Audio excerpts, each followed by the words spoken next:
Hi viewers, welcome to our channel. ఇప్పటికే థియేటర్లలోకి జనాలు రావట్లేదని చెప్పేసి గగ్గోలు పెడుతున్నారు. ఇటు ప్రొడ్యూసర్స్ కానివ్వండి, లేకుంటే డైరెక్టర్స్ కానివ్వండి. అంటే ఓటీటీల ప్రభావం వలన ఈ విధంగా రావట్లేదని చెప్పేసి ఒక అభిప్రాయం కూడా ఉంది. అండ్ ఇంకోటి పైరసీ ఎక్కువగా కావడం వలన కూడా రావట్లేదని చెప్పేసి అని అంటున్నారు. అయితే ఇప్పుడు ఓటీటీలో కూడా ఇక చూడడం తగ్గిపోతుందేమో అన్న అభిప్రాయాలు అయితే అందరికి కూడా వస్తున్నాయి. ఎందుకంటే ఓటీటీల వ్యవహారం చూస్తుంటే మామూలుగా ఒక ఫ్లెక్సిబిలిటీ ఉంటుంది, అక్కడ యాడ్ ఫ్రీ ఉంటుంది, మనం ఇంటికాడ ఎప్పుడైనా చూసుకోవచ్చు అని చెప్పేసి. కాకపోతే ఇప్పుడు వాళ్ళు వ్యవహరిస్తున్న తీరు ఏదైతే ఉందో, అంటే ఓటీటీలో కూడా ఇక్కడ నుంచి యాడ్స్ వస్తాయి, యాడ్స్ ఫ్రీ కావాలంటే మీరు ఎక్స్ట్రా పేమెంట్ చేయాలని చెప్పేసి అని అంటున్నారు. సో దీనివల్ల మరి ఇప్పుడు సినిమాలపైన ఎటువంటి ప్రభావం చూపిస్తుంది, మరి పైరసీ ఇంకాస్త పెరిగే అవకాశం ఉందని కూడా చాలా మంది అయితే వాళ్ళ అభిప్రాయాలు వ్యక్తం చేస్తున్నారు. మరి ఇది ఎటువంటి ఇంపాక్ట్ చూపించే ఛాన్స్ ఉంది? ఇప్పుడు ఇదే అంశం మీద డిస్కస్ చేయడానికి ప్రజెంట్ మనతో పాటు సీనియర్ ఫిలిం జర్నలిస్ట్ అప్పాజీ గారు ఉన్నారు. వారితో ఒకసారి డిస్కస్ చేసుకునే ప్రయత్నం అయితే చేద్దాం. సార్ నమస్కారం. సార్ నమస్తే ఆదిత్య. సార్ ఆల్రెడీ జియో హాట్‌స్టార్ లో యాడ్స్ అయితే వస్తూ ఉంటాయి సార్. ఇక నెక్స్ట్ మంత్ నుంచి అమెజాన్ వాళ్ళు కూడా యాడ్ వేయబోతున్నారు. ఒకవేళ యాడ్ ఫ్రీ కావాలి అంటే మాత్రం మీరు ఎక్స్ట్రా పేమెంట్ చేయాలని చెప్పేసి కూడా చెప్తున్నారు. సో మిగతా ఓటీటీ ప్లాట్ఫామ్ లో కూడా వచ్చే అవకాశాలు ఉన్నాయని కూడా చెప్తున్నారు. సో ఆల్రెడీ ఓటీటీల వల్ల సినిమాలోకి వెళ్ళట్లేదు అని చెప్పేసి ఒక అభిప్రాయం ఉంది. ఇప్పుడు ఓటీటీ కూడా ఈ విధంగా చేస్తే రేపటి రోజు ఓటీటీ చూడడం మానేసి పైరసీ ఎక్కువ అయ్యే అవకాశాలు కూడా ఉంది కదా సార్. మరి దీనిపైన మీ ఒపీనియన్ ఏంటి సార్? అంటే ఇది ఎక్స్పెక్టెడే.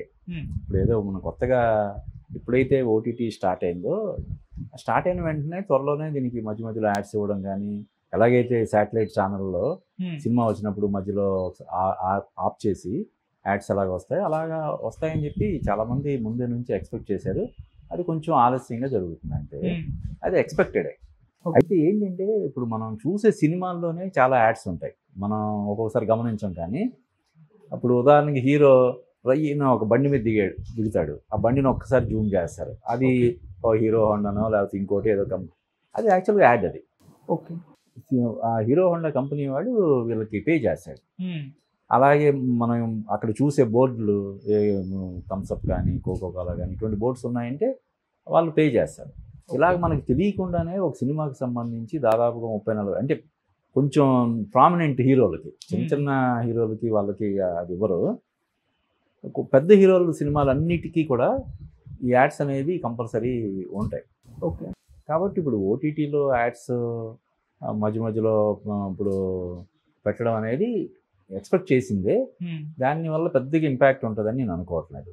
ఎలాగైతే యూట్యూబ్లో మనకి కొన్ని యాడ్స్ స్కిప్ చేసుకోవడానికి అవకాశం ఉంటుందో, మొదటి 1-2 యాడ్స్ స్కిప్ చేయడానికి అవకాశం లేకుండా పెడతారు, తర్వాత స్కిప్ చేసుకోవడానికి అవకాశం ఇచ్చినట్టే అది కూడా స్కిప్ చేయడానికి అవకాశం ఇస్తారు బహుశా. కాకపోతే ఏంటంటే పర్టికులర్గా ఆ టైంకి రిమోట్ చేతిలో ఉండకపోవడం వల్ల చూసే అవకాశం ఉంటుంది. ఓకే, అంటే చిరాకు పుట్టేలాగా యాడ్స్ వేస్తే యాడ్స్ ఎవరైతే డబ్బులు ఇచ్చి కోట్ల రూపాయలు ఇచ్చి యాడ్స్ వేయించుకుంటే వాడికి నష్టం కదా. చూసే ఆడియన్ చిరాగ్గా ఈ ఏంట్రా బాబు యాడ్స్, ఈ డబ్బులు ఏంటి అని చెప్పి అనుకున్నాడంటే వాడు డబ్బులు ఖర్చు పెట్టి అంత యాడ్స్ ఇచ్చుకుని ఉపయోగం ఉంది. కాబట్టి అలా వచ్చి అలా వెళ్ళిపోయేలాగా డెఫినెట్గా ఉంటాయి. ఇప్పుడు ఎందుకు మనం చాలామంది పెద్ద హీరోల సినిమాల్లో ట్రైలర్స్ స్టార్టింగ్ ఒక యాడ్తో స్టార్ట్ అవుతుంది. అది రియల్ ఎస్టేట్ కావచ్చు, ఇంకోటి కావచ్చు. ఆ యాడ్ చూసిన తర్వాతే ట్రైలర్ స్టార్ట్ అవుతుంది. అది ఇన్విటబుల్, అది మనం ఎవరూ ఏమి చేయలేని పరిస్థితి. ఇప్పుడు యూట్యూబ్లో ఎలాగైతే యాడ్స్ లేకుండా మీరు చూడాలంటే ప్రీమియం అని వస్తుందో, కొంతమంది ఎవరైనా మీకు ఈ యాడ్స్ తలనొప్పి లేకుండా మీరు ఓటీటీలో సినిమాలో చూసుకోవాలంటే ఇంత అమౌంట్ కట్టాలని వాళ్ళు పెడతారు. కొంతమంది నాకు తెలిసి చాలా తక్కువ మంది దానికి వెళ్తారు. ఓకే, అంటే సార్ ఇప్పుడు ఓటీటీకి అడిక్ట్ అయినారు అంటే వాళ్ళకి ఎందుకంటే ఒక ఫ్లెక్సిబిలిటీ ఉంటుంది, అక్కడ యాడ్ ఫ్రీ ఉంటుంది, కంప్లీట్ గా మనం చూడొచ్చు. అండ్ సినిమా చూసేటప్పుడు యాడ్ రానప్పుడు ఒక మూమెంట్ అనేది దెబ్బతినదు, మళ్ళీ మనం ఎక్కడైనా చూసుకోవచ్చు అని. అంటే ఇప్పుడు యాడ్స్ వచ్చినప్పుడు మళ్ళీ టీవీకి ఓటీటీకి మధ్య డిఫరెన్స్ ఏంటి అన్న ఒక ఫీల్ అయితే కలుగుతుంది కదా. అదే అంటే ఇప్పుడు టీవీలో ఆల్రెడీ అది ఉన్నదే కదా. అది దాన్ని ఫేస్ చేసిన ఆడియన్సే కదా వీళ్ళందరూ కూడా. టీవీలో ఎలాగా ఛానల్స్లో సినిమాలు చూసినప్పుడు ఎలాగైతే మధ్య మధ్యలో యాడ్స్ వచ్చాయో ఇవి కూడా అలాగే వస్తాయి. ఇప్పుడు మనం న్యూస్ ఛానల్స్లో చూడు, ఒక ఇంపార్టెంట్ న్యూస్ బ్రేక్ చేసేటప్పుడు వాళ్ళు ఏం చేస్తున్నారు, ఆ కంప్లీట్ యాడ్ కాకుండా ఆ యాంకరో లేకపోతే ఏదో ప్రోగ్రామ్ జరుగుతూనే ఉంటుంది, ఎల్ షేప్లో ఒక యాడ్ వచ్చేస్తుంది.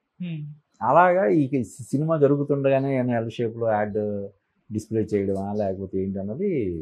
అయితే ఎక్కువ మరీ ఓవర్ చేస్తే అది ఖచ్చితంగా వాళ్ళకే మైనస్ అవుతుంది. ఉదాహరణకి మనం చూసాం మొన్న ఢిల్లీలోనో బెంగళూరులోనో ఒకడు సినిమాకి వెళ్తే నన్ను 20 నిమిషాల పాటు యాడ్స్ చేసి చావదొబ్బారు, నా టైం అంతా వేస్ట్ అయిందని చెప్పి కోర్టుకి వెళ్తే కోర్టు జరిమానా విధించింది. అతిగా లేకుండా ఉన్నంత వరకు తప్పదు. ఎందుకంటే ఇప్పుడు కోట్లాది రూపాయలు చెల్లించి రైట్స్ కొంటున్నారు. వాటిలో చాలా సినిమాలు ప్రేక్షకులను ఆకట్టుకోలేకపోతున్నాయి కదా. అంటే మామూలుగానే సక్సెస్ రేటు మనం ఎప్పుడు చెప్పుకుంటాం 10% సక్సెస్ రేటు. కానీ పెద్ద హీరోల సినిమాలన్నిటికీ ఎంతో కొంత రేటు వస్తుంది. ఆ పెద్ద హీరోల సినిమాల్లో కూడా సక్సెస్ అయినవి ఎన్ని ఉంటాయి? 4-5 ఉంటాయి. మిగతా అన్నీ ఫ్లాపే కదా. మరి వాళ్ళు పెట్టిన డబ్బులు రికవరీ చేసుకోవాలంటే ఏం చేయాలి? వాళ్ళకి ఇదే మార్గం. యాడ్స్ రూపంలో కొంత రెవెన్యూ జనరేట్ చేసుకొని మరి వాళ్ళు కూడా సర్వైవ్ అవ్వాలి కదా. ఇప్పుడు చాలా ఓటీటీ సంస్థలు మనం పేర్లు చెప్పడం ఎందుకులే కానీ నష్టాల్లో నడుస్తున్నాయంట. ఓకే, భవిష్యత్తులో దాన్ని రికవరీ చేసుకోవచ్చు అన్న ఆశతోటి నడుపుతూ ఉన్నారు. కొన్ని మెర్జ్ అవుతున్నాయి, కొన్ని ఓటీటీ సంస్థలు కొన్ని మెర్జ్ అయిపోతున్నాయి.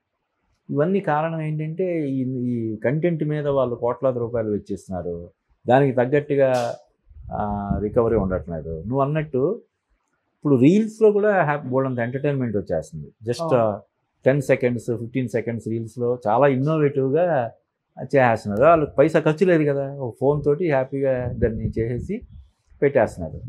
అది చూసేవాళ్ళు కూడా ఓన్లీ రీల్స్ తోటి మనకు తెలియకుండానే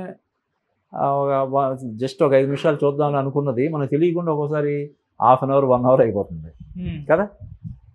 కాబట్టి ఎంటర్టైన్మెంట్ అనేది వేరే రూపంలో ఉంది. కాబట్టి ఇప్పుడు వీళ్ళు పులోమని యాడ్స్ వేసి ఈ సబ్స్క్రైబర్స్ని ఇబ్బంది పెట్టే పరిస్థితి కూడా ఉండదు. జాగ్రత్తగా దాన్ని బ్యాలెన్స్ చేసి వాళ్ళకి నష్టం లేకుండా ఇటు చూసే వాళ్ళకు కూడా మరి ఇబ్బంది లేకుండా చేసే ఇది ఉంటుందని నేను అనుకుంటున్నాను. ఓకే, కానీ ఈ నిర్ణయం వల్ల ఇప్పుడు పైరసీ చూసే వాళ్ళు ఆల్రెడీ చాలా మంది ఉన్నారు. ఇప్పుడు పైరసీ ఎక్కువైపోయి సినిమాలకు డ్యామేజ్ జరుగుతుందని చెప్పేసి డైరెక్టర్లు ప్రొడ్యూసర్ కూడా మాట్లాడుతున్నారు. సో ఇప్పుడు ఓటీటీలో కూడా ఎటువంటివి పెడితే పైరసీ ఇంకాస్త ఎక్కువ పెరిగే ఛాన్స్ ఉందా అంటే నెటిజన్స్ కూడా చాలా మంది పోస్టులు పెడుతున్నారు, సోషల్ మీడియాలో కూడా. అంటే ఇప్పుడు ఏదైనా ఒక సినిమాని డౌన్లోడ్ చేసుకోవడం కోసం కానీ లేదంటే పర్టికులర్ సైట్కి వెళ్ళి చూడడం కోసం కానీ వెళ్ళేటప్పుడు యాడ్స్ లేకుండా నువ్వు వెళ్ళగలవా?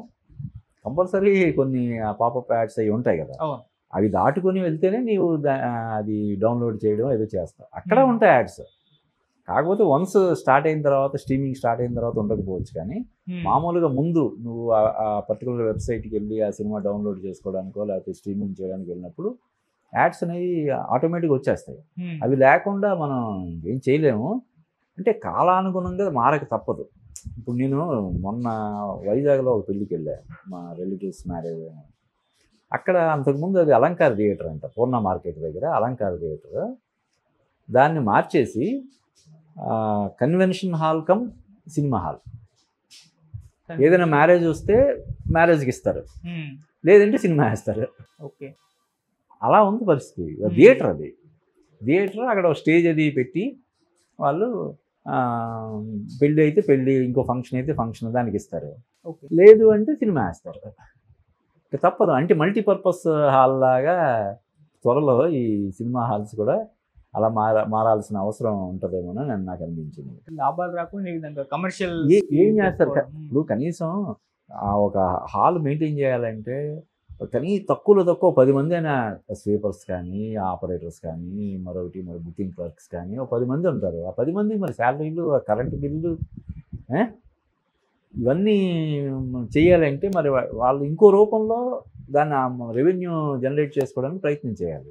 ఇప్పుడు ఈ ఓటీటీ వాళ్ళు కూడా అంతే. మరి ఇప్పుడు చాలా నామినల్గా సంవత్సరానికి 300, 400, 500 కలిపితే మొత్తం 1 year సబ్స్క్రిప్షన్ ఇచ్చేస్తున్నారు. ఓకే, మరి ఈ కంటెంట్ ఏమో 20 కోట్లు 30 కోట్లు, కొన్ని సినిమాలు 100 కోట్లు 150 కోట్లు కూడా కొంటున్న విషయం మనకు తెలుసు. ఎక్కడి నుంచి వస్తాయి మరి? కాబట్టి దాన్ని మనం తప్పు పట్టలేము. దానివల్ల పెద్దగా ఇంపాక్ట్ ఉంటుందని కూడా నేను అనుకోను. అది సినిమా చూస్తుండగా వచ్చే యాడ్. ఇప్పుడు మనం థియేటర్కి వెళ్ళి కూర్చుంటున్నాం, మరి ఓవర్గా ఒక అరగంట వేస్తే మొన్న వాడు కోర్టుకి వెళ్ళినట్టు వెళ్తాం తప్ప సినిమాకి వెళ్ళి కూర్చున్నప్పుడు టవటవమ్మని ఒక 5-6 యాడ్స్ వచ్చినాయి అనుకో, మనం ఏం ఫీల్ అవ్వం కదా. అవి 5-6 కాకుండా ఒక 50 వేసాడంటే అప్పుడు మనకి చిరెత్తుతుంది. అలాగా మధ్యలో జస్ట్ అలాగా ఆఫ్ చేసి వచ్చిన యాడ్ వేసి మళ్ళీ వెంటనే కంటెంట్ స్ట్రీమ్ చేసాడంటే దాన్ని పెద్దగా ఎవరు అబ్జెక్ట్ చేయరు. దానివల్ల చూసే ఇది కూడా ఆ ఎక్స్పీరియన్స్ కూడా పెద్దగా ఇంపాక్ట్ ఉంటుందని నేను అనుకోవట్లేదు. ఓకే, సార్ మీరు అన్నట్టు చాలా ఓటీటీ సంస్థలు నష్టాల్లో ఉన్నాయని చెప్పారు. అవును, సో అది అవును. ఒకటి. అండ్ థియేటర్లకు జనాలు రావట్లేదు అని చెప్పేసి ఈవెన్ పెద్ద రెండవది పెద్ద థియేటర్లో ఇప్పుడు ఏదైతే చైన్ థియేటర్స్ ఉన్నాయో అవి కూడా నష్టాల్లో ఉన్నాయంట. ఇప్పుడు మనం పాప్కార్న్ బయట 10 రూపాయలు అమ్మేది వాళ్ళు 100, 150 రూపాయలు అమ్ముతున్నారని చెప్పి మనం దుమ్మెత్తి పోస్తుంటాం. కానీ వాళ్ళకి వర్కౌట్ అవ్వట్లేదంట. ఎంతమంది కొంటున్నారు కదా. ఇప్పుడు మొన్న వేవ్స్ అనే సమ్మిట్ ఒకటి జరిగింది, మన ఎంటర్టైన్మెంట్కి సంబంధించిన ఇది. మన నరేంద్ర మోడీ, మన చిరంజీవి గారు, నాగార్జున వీళ్ళందరూ వెళ్ళారు. అమీర్ ఖాన్, షారూక్ ఖాన్ వీళ్ళందరూ వచ్చారు. అక్కడ వాళ్ళు అంటే అప్పటికే కొంతమందికి క్లారిటీ ఉంది.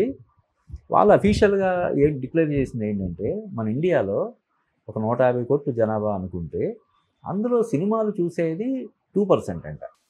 అంటే ఒక సూపర్ హిట్ అయిన సినిమాని చూసేవాళ్ళు, ఇప్పుడు పుష్పానో లేకపోతే బాహుబలో ఇంకోటి super duper hit, mega hit, block buster అది ఇదని అడావిడి చేస్తాం కదా, అది చూసే వాళ్ళ పర్సంటేజ్ జస్ట్ 2% అంట. అంటే 150 కోట్లు 2% అంటే నీకు 3 కోట్లు ఇంటూ 100 వేసుకో, 100 రూపాయలు వేసుకున్నా కూడా ఎంత వస్తుంది. అలాగా తప్ప అంటే ఇప్పుడు మన ఇండియాలో మొత్తం ఉన్న థియేటర్లు రాని పరిస్థితి ఉందని చెప్పి అనుకుంటున్నాను. అసలు ఉన్న థియేటర్లే 10,000 అంట. ఆ 10,000లో సౌత్ ఇండియాలోనే 5,000 థియేటర్లు. అదే చైనాలో చూస్తే 40,000 నుంచి 40,000, 50,000 థియేటర్లు ఉన్నాయంట. అందుకనే ఏదైనా సినిమా హిట్ అయిందంటే అక్కడ చైనాలో ఆ మధ్యకాలంలో ఇప్పుడు తగ్గింది కొంచెం హడావిడి. కొంచెం అంటే ఈ యాక్షన్ సినిమాలు కాకుండా ఫీల్ గుడ్ మూవీస్, ఇప్పుడు ఉదాహరణ సీక్రెట్ సూపర్ స్టార్ అని, టాయిలెట్ అని, ఇటువంటి సినిమాలు అక్కడ చాలా మంచి వసూళ్ళు సాధించాయి. నేను వాళ్ళకి యాక్షన్ అనేది కొట్టిన పిండి. చిన్న కుర్రోళ్ళు కూడా కరాటే, కుంగుఫు అన్నీ అలవాగ్గా చేసేస్తారు. అందుకని మన ఇండియన్ సినిమాలు కానీ హాలీవుడ్ యాక్షన్ సినిమాలు వాళ్ళని ఆకట్టుకోవు. అదే కొంచెం ఎమోషన్స్ ఉన్న సినిమాల్ని అక్కడ బాగా ఆదరిస్తున్నారు. సో ఇంకా ట్రెండ్కి తగ్గట్టు మనం వెళ్ళాల్సిన పరిస్థితి ఇక్కడ. అందుకనే మన ఇండియాలో కూడా చిన్న థియేటర్లు నిర్మించాలని చెప్పి చాలా సంవత్సరాలుగా చాలామంది, ఇప్పుడు అమీర్ ఖాన్ వాళ్ళు చెప్పింది అదే, షారూక్ ఖాన్ వాళ్ళు ప్రభుత్వం చొరవ తీసుకోవాలి, చిన్న థియేటర్ల నిర్మాణానికి పూనుకోవాలి. ఈ సినిమా హాల్ అన్నీ కూడా ఎక్కడో ఆ క్రాస్ రోడ్లోనో లేకపోతే ఇంకో చోట ఎక్కడో ఉంటాయి. ఉదాహరణ నేను మణికొండలో ఉంటాను. మా మణికొండ ఏరియాలో ఒక థియేటర్ ఉండదు. నేను సినిమా చూడాలంటే అమీర్పేట అని రావాలి, లేకపోతే నేనార్ బిట్ మాల్ అటువైపు అయినా వెళ్ళాలి, క్రాస్ రోడ్స్ అయినా వెళ్ళాలి. అదే దగ్గరలో అందుబాటులో ఉందనుకో ఒక చిన్న థియేటర్, అక్కడ ఉన్న వాళ్ళందరూ కూడా ఫ్రీ టైంలో సరదాగా వెళ్ళి కూర్చొని చూసే అవకాశం ఉంటుంది కదా. చిన్న థియేటర్లో నిర్మాణం జరగాలని ఎప్పటి నుంచో డిమాండ్ ఉంది. ఇప్పుడు కొత్తగా ఇప్పుడు అమీర్ ఖాన్ వీళ్ళు చెప్పడం వల్ల ఆ దిశగా కూడా కొన్ని చర్చలే జరుగుతున్నాయి ఇప్పుడు. సార్ ఈ టైంలో అంటే సినిమా ఇండస్ట్రీ బ్యాడ్ ఫేస్ చేస్తుంది అనుకోవచ్చు. అంటే థియేటర్లకు జనాలు రావట్లేదు అనేది ఒకటి, ఓటీటీలు నష్టాల్లో ఉండడం అనేది రెండు. మళ్ళీ మనం చెప్పుకున్నాం అంతకుముందు కూడా స్టార్ హీరో సినిమాలు కూడా టీవీలో టీఆర్పీ రాకపోవడం, మూడోది ఇప్పుడు సింగిల్ స్క్రీన్స్ మూసుకునే పరిస్థితి వచ్చిందని చెప్పేసి రీసెంట్గా దిల్ రాజు గారు కూడా చెప్పడం. సో ఇవన్నీ కూడా దేనికి సింబాలిక్ అని చెప్పవచ్చు. అంటే ఇది ఇప్పుడు ఏదో పర్టికులర్ ఒక కోణంలో దీన్ని మనం చెప్పలేము ఆదిత్య. ఒక పక్కేమో మన హీరోల రెమ్యూనరేషన్లు ఆకాశానికి అంటిపోతున్నాయి. హీరోయిన్ రెమ్యూనరేషన్లు కానీ, ఆ టెక్నీషియన్ రెమ్యూనరేషన్ కానీ విపరీతం కోట్లు. ఇప్పుడు కనీవిని 100 కోట్లు, 150 కోట్లు, 200 కోట్లు రెమ్యూనరేషన్. హీరోయిన్లు, డైరెక్టర్ వాళ్ళు ఆ రేంజ్లో తీసుకోవడం వల్ల ఈవెన్ జూనియర్ ఆర్టిస్ట్ కూడా రోజుకి 5,000, 10,000 ఇవ్వాల్సిన పరిస్థితి వచ్చేస్తుంది. కాబట్టి కాస్ట్ కటింగ్ అనేది జరగాలి ముందు. కాస్ట్ కటింగ్ అనేది జరగాలి. ఇప్పుడు ఉదాహరణకి మనం ఒక పక్కేమో సినిమాలు నష్టాల్లో ఉన్నాయి ఇలాగని మనం అనుకుంటున్నాం. నీకు చూస్తే ప్రతి సినిమా కూడా బీభత్సంగా ప్రీ రిలీజ్ ఫంక్షన్లో, ఒక ప్రీ రిలీజ్ ఫంక్షన్ చేయాలంటే 10 లక్షల నుంచి 50 లక్షలు, కోటి రూపాయలు కూడా ఖర్చు పెడుతున్నారు. ఇవన్నీ కంట్రోల్ చేసుకోవాలి. ఇప్పుడు దాని మలయాళంలో అంటే మన తెలుగు సినిమాలో కూడా అద్భుతమైనటువంటి కాన్సెప్ట్లతోటి సినిమాలు వస్తున్నాయి. వాళ్ళు ఏంటి చాలా సింపుల్గా, చాలా తక్కువ బడ్జెట్లో 1 కోటి 2 కోట్లతో కూడా ఒక సినిమా చేస్తారు. మందేంటి అసలు రెమ్యూనరేషనే చిన్న హీరో అంటే కూడా 1 కోటి రూపాయలు. దీని మీద ఆల్రెడీ వ్యతిరేకత అనేది స్టార్ట్ అయింది. అటు బాలీవుడ్లో కూడా ఆ మధ్య కరణ్ జోహార్ బహిరంగంగా స్టేట్మెంట్ ఇచ్చాడు. ఎవరైతే 30 కోట్లు 40 కోట్లు రెమ్యూనరేషన్ అంటున్నారో కనీసం వాళ్ళ రెమ్యూనరేషన్ కూడా సంపాదించుకోలేకపోతున్నారు. నువ్వు ఒక 30 కోట్లు 50 కోట్లు రెమ్యూనరేషన్ తీసుకుంటున్నావు, సరే సినిమాకి సంబంధించి మిగతా పెట్టుబడి అంతా వస్తుందా లేదా అన్నది పక్కన పెట్టు, నీకు ఇచ్చిన రెమ్యూనరేషన్ అయినా నువ్వు వెనక్కి రప్పించగలగాలి కదా. అది కూడా లేనప్పుడు నువ్వు తీసుకునే ఎందుకు అని ఆల్రెడీ క్వశ్చన్స్ స్టార్ట్ చేస్తున్నారు బహిరంగంగా. అంతకుముందు 4 గోడల మధ్య మాట్లాడుకునే మాటల్ని ఇప్పుడు ఆగ్రహంతో వెళ్ళగక్కుతున్నారు బయట. వాళ్ళ ఆవేదనని, ఆగ్రహాన్ని బహిరంగంగా వెళ్ళగక్కే పరిస్థితి వచ్చింది. అది హీరోలు కూడా అర్థం చేసుకుంటారు. ఆగితే ఇప్పుడు ఒక 5 కోట్లు 10 కోట్లు రెమ్యునరేషన్ అంటే ఏంటి? ఎవరైనా ఒక గెస్టెడ్ ఆఫీసర్ రిటైర్ అయితే వచ్చే డబ్బు ₹1 కోటి కంటే ఎక్కువ రాదు కదా. మరి ఒక సినిమాకే నువ్వు ₹1 కోటి అంటే అందరికీ తీసుకునే పరిస్థితి ఉండదు.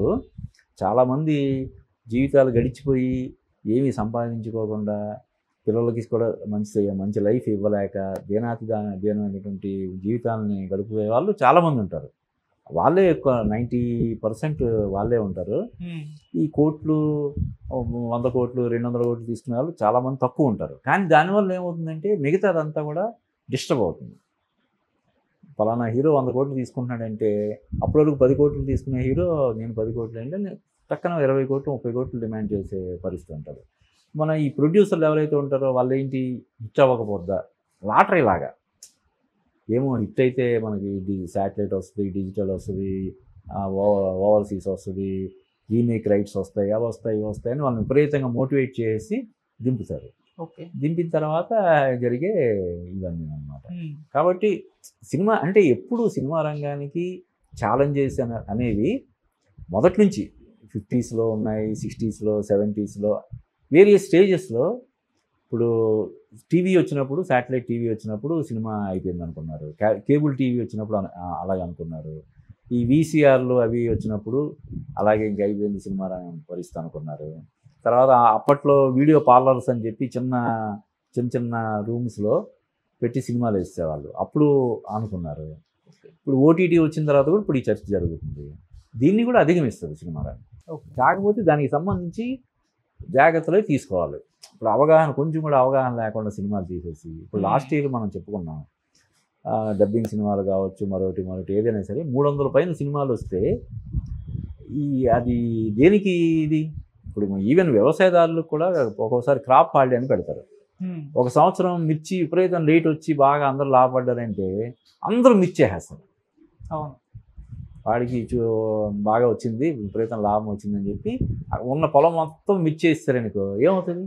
అందుకనే క్రాప్ హాలిడే అని పెడతారు. బాబు ఇన్ని ఎకరాలు మాత్రమే నువ్వు వేసుకోవాలి, ఇంతకంటే నువ్వు వేసుకోకూడదు అని